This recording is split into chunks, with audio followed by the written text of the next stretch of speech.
Good afternoon সবাইকে। আশা করি সবাই ভালোই আছো। তো আজকে আবার একটা নতুন ব্লগে শুরু করলাম। বিকেল হয়ে গেছে, এখানে 5:30টার মতো বাজছে। এটা হচ্ছে আমাদের একটা লেকের মতো, দুটো ডাক দেখা যাচ্ছে। আমার খুব প্রিয় এই ডাকগুলো। এদের ডাকলিনগুলো হয়, কিন্তু এত এখানে বিড়াল আছে, বিড়ালে সব ডাকলিনগুলোকে খেয়ে নেয়। তো এটা হচ্ছে বসিন। তো আজকে একটু স্ন্যাক্স বানাবো ভাবলাম। এই একটু টুকটাক বাজারও করে নিয়েছি, এরপরে যাব স্ন্যাক্সটা বানাতে। তো আজকে বানাবো সাবুদানা খিচুড়ি। তো চলো রেসিপি স্টার্ট করে দিচ্ছি। তো একটু সাবু ছিল, সাবুটাকে একটু ভিজিয়ে নিয়েছি। তো ভিজিয়ে জল ঝরতে ছেড়ে দিয়েছি। আর যা যা নিয়েছি, টমেটো, ধনেপাতা, আদা, একটু লঙ্কা, আর ধনেপাতার ডান্ডিয়া, আর একটু পিনাটস। তো আলুগুলোকে চারকোনা করে কেটে নিয়েছি। এবার আলুগুলোকে সেদ্ধ করে নেব। আর এটা কাঁচা বাদাম আর সাবুদানাটাকে ভিজিয়ে রেখে জল ঝরতে দিয়ে চলে গিয়েছিলাম। ও অটোমেটিক জল শুষে নিয়েছে, আর দানাগুলো বড় বড় ফুলে গেছে। তবে হ্যাঁ, এই সাবুদানাটা কিন্তু বড় সাইজের।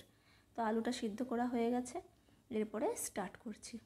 তো বেশি কিছু না, এটা কিন্তু উপোস বারের সময় আপনারা খেতেই পারেন। একদম পুরো ভেজ আইটেম, আর চটজলদি হয়েও যায়। মুখের স্বাদে অফুরন, মানে দুর্দান্ত স্বাদ লাগে, কিন্তু কোনো মশলা টশলা সেরকমভাবে কিছু লাগে না।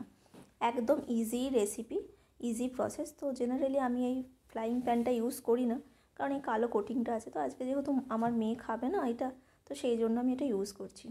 তো এটাতে স্টিলের প্যানে হয় না, সেই জন্য আমাকে নন স্টিকের প্যানটা ইউজ করতে হয়েছে। তো প্রথমে আমি বাদামগুলো একটু ভেজে নেব। বাদামগুলো ভাজা হয়ে গেলে তুলে রেখে দিয়ে তারপরে আমি একে একে করে সব কিছু দেবো। তো দেওয়ার মধ্যে আমি একটু নিয়েছি কারি পাতাও নিয়েছি, আর একটু জিরে ফোড়ন দেবো। জিরে ফোড়ন দিয়ে কারি পাতাগুলো দেবো। যেহেতু আমার মেয়ে খাবে না, সেই কারণে আমি আজকে একটু ঝাল ঝাল করেই বানাবো। আর এই কালো নন স্টিকের প্যানও আমিও বলবো যে এগুলো আপনারা পারলে ইউজ করবেন না। আর আমি দেখছেন স্টিলের খুন্তিও ইউজ করতে পারছি না, কারণ এই কালোগুলো না উঠে যায়। তো এগুলো কোটিংটা খুবই খারাপ, শরীরের পক্ষে খাওয়াটাও খুব খারাপ। এখন তো সবাই জানেন, এটা আমার বলার মানে বললেও কি আপনারা সবাই আমার থেকে বেটার জানেন। তো এই যে আমি তুলে নিয়েছি, এরপর আমি যেটা করব, অ্যাড করব হচ্ছে একটু সাদা জিরে, গোটা জিরে। গোটা জিরে দেওয়ার পরে আমি এটাতে একটুখানি কারি পাতা দেবো। একটু যদি চাটাক চাটাক করে একটু ফুটবে, ফোটার পরেই আমি সাথে সাথে অ্যাড করব হচ্ছে আদা কুচি। আদা কুচিটা দেওয়ার পরেই একটুখানি ভালো করে মানে ফ্রাই করে নেব, যাতে এই আদার একটা কাঁচা একটা স্মেল থাকে না, এই কাঁচা স্মেলটা যেন চলে যায়। যদি কাঁচা স্মেলটা না যায়, তাহলে কিন্তু সাবুদানার এই খিচুড়িটা না কিন্তু ভালো হবে না। তবে হ্যাঁ, খিচুড়ি মানে কিন্তু এই নয় যে ডাল থাকবে, হ্যাঁ একটা হলুদ হলুদ ভাব থাকবে। এখানে কিন্তু কোনো কিছু আমি হলুদ ইউজ করব না, বিনা হলুদের। এটার নামটাই খিচড়ি, ঠিক আছে? কারণ সাবুর সাথে এত কিছু যাচ্ছে বলে এর নাম হচ্ছে সাবুদানা খিচড়ি। এরপর আমি টমেটোগুলো দিয়ে দেবো। টমেটোগুলো দিয়ে টমেটোটাকেও ভালো করে আমি কষিয়ে নেব। কারণ টমেটোর মধ্যেও দেখবেন, ভালো করে যদি না আপনি টমেটোটাকে ভালো করে যদি না আপনি মানে নাড়াচাড়া না করেন, যদি না ভালো করে সেদ্ধটা না হয়ে যায়, তাহলে কিন্তু এটা কাঁচা কাঁচা একটা ফ্লেভার থাকে। তো টমেটোটা দেওয়ার পরে আমি এই যে লঙ্কাটা কেটে রেখেছি, এই লাল লঙ্কাটা কিন্তু এখানে ভালোই ঝাল, মোটামুটি ঠিকঠাক ঝাল আর কি। তো এই লাল লঙ্কাটাও দিয়ে দিলাম। আমি একটু লালটা ইউজ করছি, কারণ এই সাবুদানা খিচড়ির সাথে না এই লাল লাল টমেটো বলুন আর এই লাল কাঁচা লঙ্কাটা বলুন, বেশ ভালো লাগে দেখতে। এটা কাঁচা লঙ্কা যদিও নয়, ক্যাপসিকামের মতোই দেখতে, কিন্তু একটু ঝাল হয় আর কি, দেখতে ভালো লাগে। তো এটা দেওয়ার পরে এরপরে আমাকে যেটা করতে হবে, অল্প একটুখানি নুন দিয়ে দেবো। আমি কিন্তু আলু সেদ্ধ করার সময় কিন্তু নুন দিয়েছিলাম। তো সেটা মনে রাখবেন, নুনটা কিন্তু আপনারা সবসময় মেজারমেন্ট করেই দেবেন। কারণ কি বলুন তো, এমন একটা জিনিস নুন, যেটা খাবারে মানে না দিলেও বাজে লাগে খেতে, আবার একটু অতিরিক্ত পড়ে গেলেও কিন্তু খাবারটা পুরোপুরি নষ্ট করে দেয়। তো এই ব্যালেন্সটা, আপনারা সবাই খুব ভালো রান্না করেন, তো এই ব্যালেন্সটা আপনারা খুব ভালো করেই মেজার করতে পারবেন। আমি একটুখানি অল্প করে নুন দিয়ে দিলাম, যাতে টমেটোটা যাতে হালকা করে গলে যায়। টমেটোটা গলে গেলে তার উপরে আমি আলুগুলোকে দিয়ে দেবো। একটুখানি নাড়াচাড়া করে নেবো, যাতে টমেটোটা একটুখানি ভালো করে কুকড হয়ে যায় আর কি। তো টমেটোটা নাড়াচাড়া করার পরে আমাকে আলুগুলো দিতে হবে। দেওয়ার পরে আমি এই যে ধনেপাতার যে ডান্ডিগুলো আছে সেগুলো অ্যাড করে দেবো। তো যেটা বলছিলাম, এটা কিন্তু খুব হেলদি ডিশও, অল্প তেলেও হয়ে যাবে। আপনারা এটা বাচ্চাদের টিফিনেও করে দিতে পারেন, কারণ রোজ রোজ একঘেয়েমি খাবার খেতেও তো সবারই মুখে ভালো লাগে না, না কি? আপনাদের যেদিন হয়তো আপনারা উপোস টুপোস করছেন, ফাস্টিংয়ে আছেন, সেই দিনও কিন্তু এই রান্নাটা খুবই ভালো লাগে। আমি যখন বাড়িতে ছিলাম আমার মাকে কিন্তু, আমার মায়ের তো মানে প্রত্যেক সপ্তাহে প্রায় উপোসই থাকতো। তো আমার মা হচ্ছে খুব খাবার দাবার খুব কম খায়, যাকে বলে মানে আমার মা মায়ের খাবার খেতেই লাগে না, কী করে যে থাকে আমি জানি না। তো মাকে আমি এটা বানিয়ে দিতাম, মানে সারাদিনের উপোসের মুখে মা প্রত্যেকটা মঙ্গলবার করে আর কি।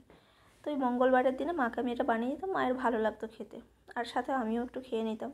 কিন্তু ব্যাপারটা হচ্ছে এই বড় বড় সাবুদানাগুলো না সব জায়গাতে পাওয়া যায় না, আর যে ছোটো যে সাবুদানা সেটাতে কিন্তু এটা আবার ভালোভাবে হয় না।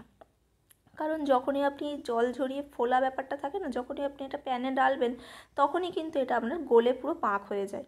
অনেকেই আমাকে বলেছে যে দিদি তোমার মতো সাবুদানার খিচড়ি আমরা বানাতে পারি না।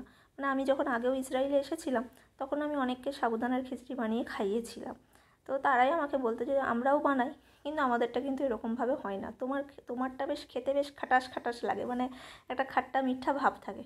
তো এই খাট্টা মিঠার ভাবটা মানে কী করে হচ্ছে সেটাও আমি আপনাদের সাথে শেয়ার করব। তো এর জন্য খাট্টা মিঠা ভাবটা আনার জন্য না আমার নিজের মানে একটা মশলা বানিয়েছি আর কি। এটা আমার নিজস্ব ধারণা করে মশলাটা বানিয়েছি। তো দেখুন এই আলুটা দিয়ে মাখানোর হয়ে যাওয়ার পরে এই যে সাবুদানাগুলো দেখছেন কত সুন্দর ঝরঝরে। তো আমি সাবুদানাটা জলটা অলরেডি সাবুদানা টেনে নিয়েছিল, এমনভাবেই দিয়ে গেছিলাম যে সাবুদানা অটোমেটিক জল টেনে নিয়ে এরকম ফুলে গেছে। আর এসে শুধু আমি একটু ওর ওপরে একটুখানি তেল দিয়েছি, জাস্ট 1 স্পুনের মতো, 1 স্পুনের থেকেও কম, হালকা একটু তেল দিয়েছি, দিয়ে একটুখানি ওটাকে একটুখানি মানে নেড়ে নিয়েছিলাম, মেখে নিয়েছিলাম। তাহলে কী হবে, সাবুদানাটা পুরো দেখুন মুক্তোর মতো লাগছে না ওপরটা দেখতে, পুরো সাদা সাদা যেন মনে হচ্ছে মুক্তো ফেলে দিয়েছি। সত্যি এটা মুক্তোর মতোই লাগে দেখতে, আর যেমন দেখতে লাগে সেরকম খেতেও ভালো লাগে। তো একটুখানি তেল দিলে কি হয়, ব্যাপারটা হচ্ছে এই সাবুদানাটা হচ্ছে ঝরঝরে হয়ে যায়, তো যার ফলে আপনার মানে চ্যাটচ্যাটে ভাবটা হয় না। তো যদি আপনারা এরকম বড় সাবুদানাটা পান, হ্যাঁ ইন্ডিয়াতে আমি কিন্তু জেকের সাবুদানাটা ইউজ করেছিলাম একবার, মাকেও আমি বাড়িতে কিনে দিয়ে এসেছি, জেকের কিন্তু বড় বড় সাবুদানা হয়। আমি ফ্লিপকার্টেও দেখেছি জেকের সাবুদানাটা পাওয়া যায়, কিন্তু একটুখানি চেক করে নেবেন। ফ্লিপকার্টে আবার অনেক কিছু ডুপ্লিকেট মালও দেয়, কারণ আমার সাথে এটা হয়েছে, সেই কারণেই বললাম। অত বড় কোম্পানির নামে আমার বাজে কথা বলা উচিত নয়, কিন্তু আমার সাথে মিসিং হয়েছে, আমাকে মশলা দেয়নি, এরকমও হয়েছে, আমি কমপ্লেন করেছি, অনেক কিছু হয়েছে। এই যে চ্যাটাক্স ভাবটা বলছিলাম না, সে একটা চটপটে ভাব, এটা হচ্ছে কাগজি লেবু। সব হয়ে গেছে দেখুন, সাবুদানাটা দিয়ে জাস্ট নেড়ে চেড়ে নিয়েছি। বেশিক্ষণ কিন্তু রাখবেন না, 1-2 মিনিট নাড়াচাড়া করলেই হবে। তার উপরে আপনি লেবুর রসটা দিয়ে দিন। এই লেবুর রসটা দেওয়ার পরে আপনাকে যেটা করতে হবে, আপনি যদি একটু গোলমরিচের খেতে ভালোবাসেন তাহলে একটু গোলমরিচ গুঁড়ো দিয়ে দেবেন। গোলমরিচ গুঁড়োটা দিলেও না একটু বেশ ঝাল ঝাল একটু বেশ ভালো লাগে, একটা ফ্লেভার আসে। তো এই গোলমরিচটা যদি আপনি প্যাকেট ইউজ না করে, যদি আপনি বাড়িতে যদি গোলমরিচটাকে শুকনো খলায় ভেজে গুঁড়িয়ে রাখেন, সেই গোলমরিচের ফ্লেভারটা কিন্তু আরও দুর্দান্ত হয়। তো আমার এখন ওটা করার সময় হয়নি, ওই জন্য আমি প্যাকেট গোলমরিচটা ইউজ করছি। আর সর্বশেষে যেটা দিলাম যে একটুখানি চিনি দিলাম, কারণ অভিজিৎ আবার একটুখানি মিষ্টি খেতে পছন্দ করে, একটু ঝাল মিষ্টি আমারও ভালো লাগে। তো এই সব রান্নাগুলো যদি আপনাদের একঘেয়েমি রান্না খাবার খেতে খেতে খেতে খেতে যদি আপনাদের একঘেয়েমি লেগে যায়, তো আমি বলবো আপনারা ডেফিনেটলি এটা ট্রাই করুন। এটা একটা হেলদি খাবার, আপনারা ভাতের অল্টারনেটিভও খেতে পারেন। আর এই যে মশলার কথা বলছিলাম, এই মশলাটা আমার নিজের হোমমেড মশলা, তো এটা আমি বানিয়েছি। যদি আপনারা জানতে চান আমাকে অবশ্যই মেসেজ করবেন, আমি বলে দেবো। আমার সাবুদানা খিচড়ি রেডি, এরপরে সার্ভ করব। আর অবশ্যই আমি চাইবো আপনারা সবাই বানাবেন, খেয়ে টেস্ট করবেন, কেমন লাগে আমাকে কিন্তু কমেন্ট করে জানাবেন। ভালো থাকবেন, tata bye, see you, good night. Next ভিডিওর জন্য অপেক্ষা করুন।